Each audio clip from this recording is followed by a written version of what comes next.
حقائق کچھ ویوز آپ کے ساتھ شیئر کرنا چاہتا ہوں جو موجودہ حالات میں بہت ضروری ہیں کہ آپ کی ان حقائق سے آگہی ہو۔ سب سے پہلے میں ان 2 FIRs کا ذکر کروں گا جو خیبر پختونخوا کے IG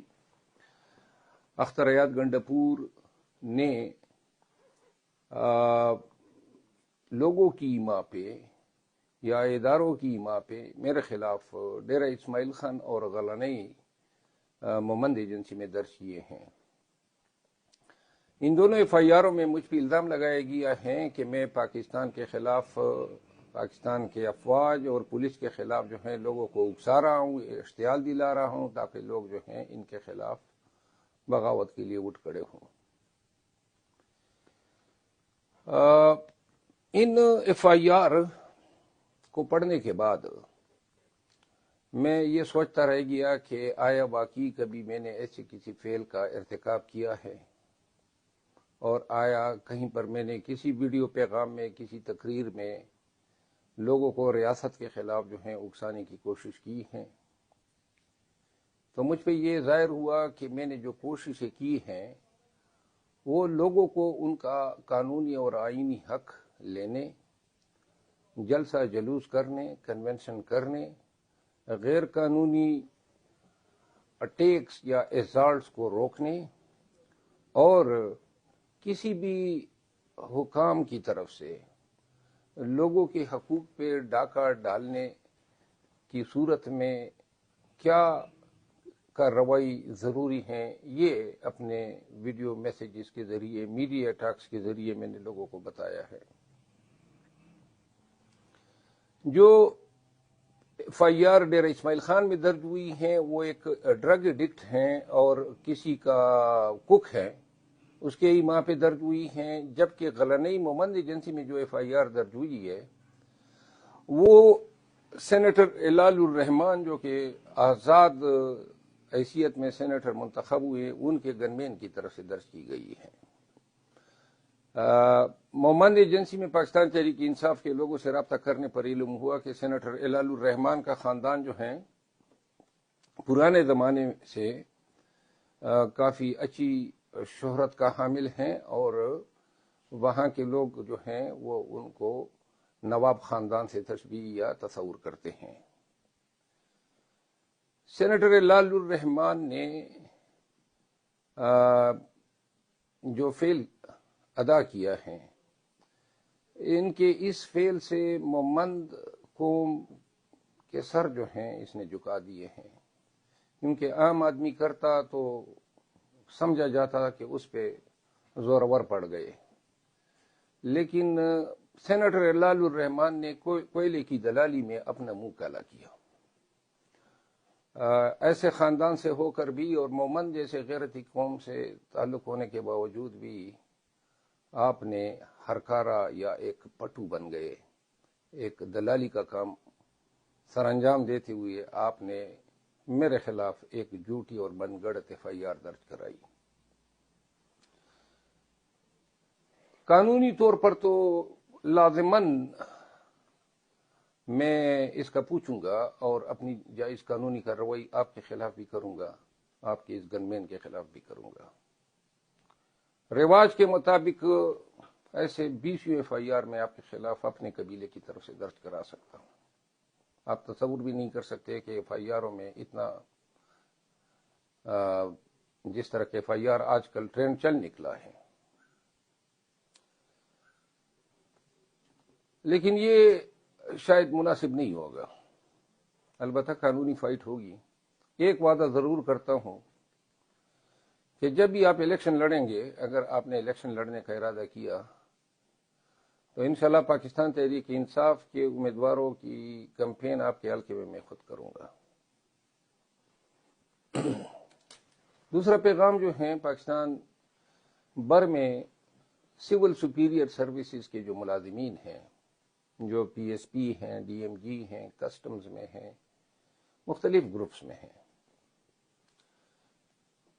بہت زمانے سے جو ہیں CSS کو سپیریئر سروسز سمجھا جاتا تھا، اور لوگ سمجھتے تھے کہ یہ ہمارے ملک کا کریم ہے،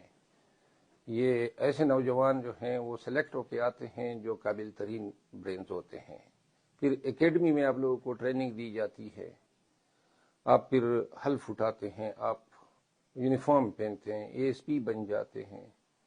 S P, S S P, D I G, اور پھر ایڈیشنل آئی جی اور آئی جی کے رینک پہ جاتے ہیں۔ اور آئی جی کا رینک جو ہے اس سے آگے پولیس سروس میں کوئی رینک نہیں ہے، تو لہذا یہ کلائمیکس ہوا۔ اگر یہ سی ایس ایس نے ایسے لوگوں کو پروڈیوس کرنا ہے جو ابھی ہم نے دیکھے پاکستان بھر میں، تمام ڈی پی اوز کو دیکھا، ڈی آئی جیز کو دیکھا، آئی جیز کو دیکھا،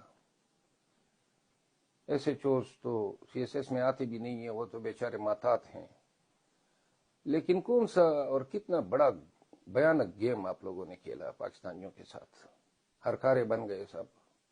سب ڈے گئے، آپ سب لوگ زمین بوس اور سجدہ ریز ہوئے، طاقتوروں کے آگے سرنگو ہوئے۔ آپ نے اپنا قانونی اختیار، لوگوں کی تقدس کو، ان کی حرمت کو، ان کے چادر چار دیواری کے تقدس کو، ان کے آزادی کے تقدس کو، ان کے اظہار رائے کے تقدس کو پامال کرنے کے لیے استعمال کیا۔ آپ نے ہزاروں کی تعداد میں بے بنیاد، غلط اور لغو ایف آئی آر درج کیے، آپ نے لوگوں کو گولیاں ماری، آپ نے لوگوں پہ لاٹھیاں برسائی، آپ نے لوگوں کے ساتھ دہشت، ظلم اور بربریت کی وہ تاریخ رقم کی کہ شاید ہی دنیا کی کسی پولیس نے ایسی تاریخ رقم کی ہوگی۔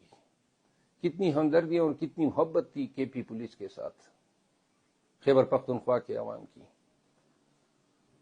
اور کیسے کیسے جیدار اور کیسے کیسے نڈر اور ایماندار پولیس افسر جو ہیں کے پی نے نہیں پیدا کیے، اور کے پی میں رہے، پنجاب سے آئے۔ ناصر درانی کی مثال دوں گا، کیا شاندار آدمی تھا، اللہ غری کے رحمت کرے۔ صفوت غیور کی مثال دوں گا، شہید ہوا اس دھرتی کے تقدس اور اس کی سالمیت اور اس دھرتی کی عزت آن کے لیے۔ پھر میں مثال دوں گا کیسے آئی جی نہیں رہے، فیاض تورو رہا، صلاح الدین مسعود رہے، معظم جہاں انصاری،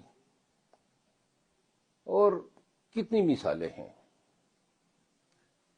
اختر ایاز صاحب، آپ کو آئی جی بننے کا شوق تھا، مجھے پتہ ہے 3 لوگوں کو شہباز شریف نے بلایا تھا، آپ کو بلایا تھا،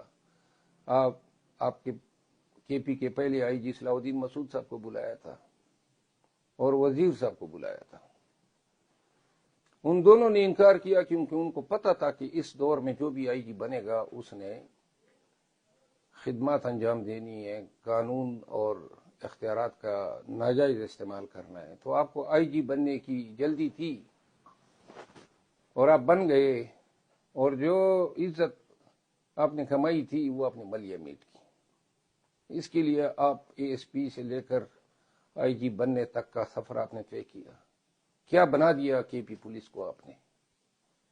اور کیا کروا دیا، کتنے کتنے قبیح افعال آپ نے انجام دلوائے کے پی پولیس سے۔ اور یہی کام اسلام آباد میں ڈاکٹر اکبر ناصر خان نے کیا، اور یہی کام جو ہے پنجاب میں آئی جیز نے کیا۔ اگر سی ایس ایس کر کے یہی بننا ہے تو بہتر نہیں ہے کہ سی ایس ایس کر کے کوئی کسائی بن جائے، سی ایس ایس نہ کرے بلکہ کسائی بن جائے، کوئی اپنے بزنس چلا لے، سائیکل پنچر کی دکان لگا دے، کم از کم عزت اور احترام تو ہوگی، یا پھر اپنے کاروبار کریں، بیرون ملک جائیں۔ آپ نے اپنے افعال سے پورے پی ایس پی گروپ جو تھا اس کو، اس کی نام کی، اس کی عزت کی جو ہیں وہ دھجیاں بکھیری ہیں کہ پی ایس پی شاید ہی اس ڈیمیج سے ریکور ہو پائے، کیونکہ نہ کہ صرف آپ، شاید ہی کسی ڈی پی او، کسی ایس ڈی پی او، کسی ڈی آئی جی کو یہ توفیق ہوئی ہو کہ پاکستان بھر میں ایک بھی اٹھ کھڑا ہوتا کہ میں اپنے ریجن میں غلط ایف آئی آر کی اجازت نہیں دیتا، میں اپنے ریجن میں جو ہیں غلط چاپے نہیں ماروں گا، کسی پہ غلط ہاتھ نہیں ڈالوں گا۔ آپ سب سرنگو ہو گئے۔ پھر یہی حالت رہی ڈپٹی کمشنر کی، جن کو کہا جاتا تھا بہادور جناب